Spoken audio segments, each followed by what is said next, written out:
अस्सलाम वालेकुम, मैं अली उस्मान फ़ज़ल और आप देख रहे हैं अली उस्मान फ़ज़ल यूट्यूब चैनल। उम्मीद करता हूँ मेरे सब देखने वाले, मेरे चाहने वाले सब खैर आफियत से होंगे।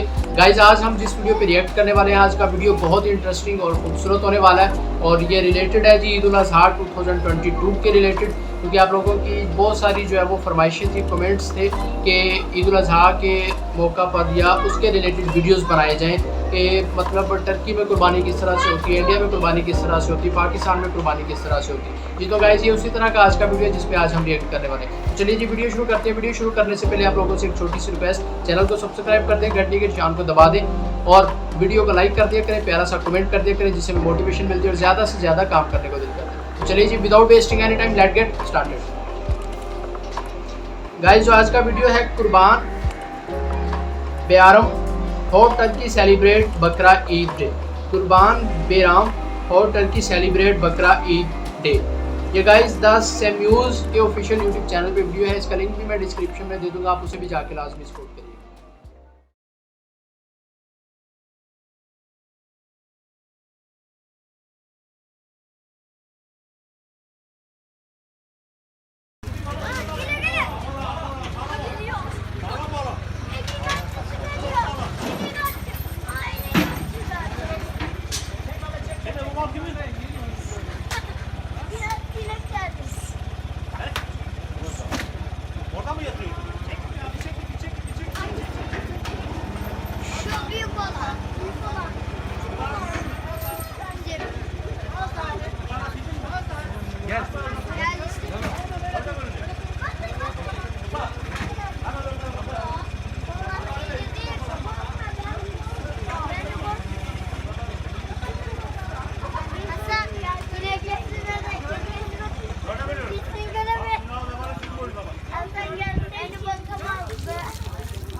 अस्सलाम वालेकुम दोस्तों, उम्मीद है कि आप सब खैरियत से होंगे।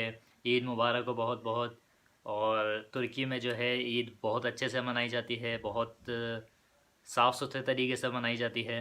तो तुर्की में किस तरीके से कुर्बानी होती है, क्या तुर्की में भी हिस्से वगैरह होते हैं, लोग मिल के क्या कुर्बानी करते हैं या सब अलग अलग करते हैं, तो क्या कितने पैसे होते हैं, क्या तरीक़ेकार है, तो वो सारी चीज़ें मैं इस वीडियो में बताऊंगा। वीडियो भी मैं चलाऊंगा साथ साथ, तो उसमें भी आप देख सकते हो कि किस तरीके से है। तो सबसे पहले बात करते हैं कि तुर्की में कुर्बानी किस तरीके से होती है।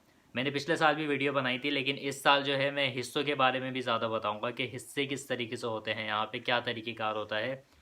तो यहाँ पे तो सबसे पहले एक जगह होती है, वहीं पे जाके कुर्बानी होती है, यानी सबके जानवर वहीं पे होते हैं और वहीं पे कुर्बानी एक साइड पे करते हैं। दूसरी साइड पे जो है गोश्त जो भी जैसे गाय के जो हिस्से वगैरह करते हैं, 4 हिस्से 5 हिस्से जो भी हिस्से होते हैं टुकड़े, वो ला के रोड पे लटका दिए जाते हैं और उसके बाद फिर वहाँ से कसाई दूसरी जगह ले जाता है, एक साइड में ले जाता है गोश्त, और फिर वहाँ पे हिस्से वगैरह होते हैं। यानी एक साइड पे कुर्बानी होती है, दूसरी जगह मैं वीडियो लगाऊंगा तो उसमें समझ में आ जाएगा। तो इस तरीके से होता है, यानी साथ साथ सारा काम चल रहा होता है। और खून तो रुकने ही नहीं देते उस जगह, खून ओजड़ी रुकने नहीं देते। ओजड़ी निकलती है, वो गाड़ी खड़ी भी होती है उस पर, वो गाड़ी पे डालता है, उठाता है, दूसरी गाड़ी में डाल देता है उसको। और सबसे बुरी बात यह है कि यहाँ पे पाए किसी को नहीं मिलते यहाँ पे पाए वाए नहीं मिलते, किसी को भेजा नहीं मिलता, ठीक है ना। अगर कोई इनकेस अगर कोई बनाता हो मांगता हो तो मिल जाता है, वरना उसको भी ओजड़ी वोजड़ी के साथ ये लोग गाड़ी में डाल देते हैं तो ये यहाँ पे सीन होता है। हो सकता है उसको बेचते हो, होटल वगैरह में लोग सूप वगैरह बनाते हैं, इसका शोरबा वगैरह बनाते हैं, तो हो सकता है रेस्टोरेंट वगैरह में बेच देते हो। लेकिन जो हिस्से वगैरह करते हैं उनको नहीं देते पाए।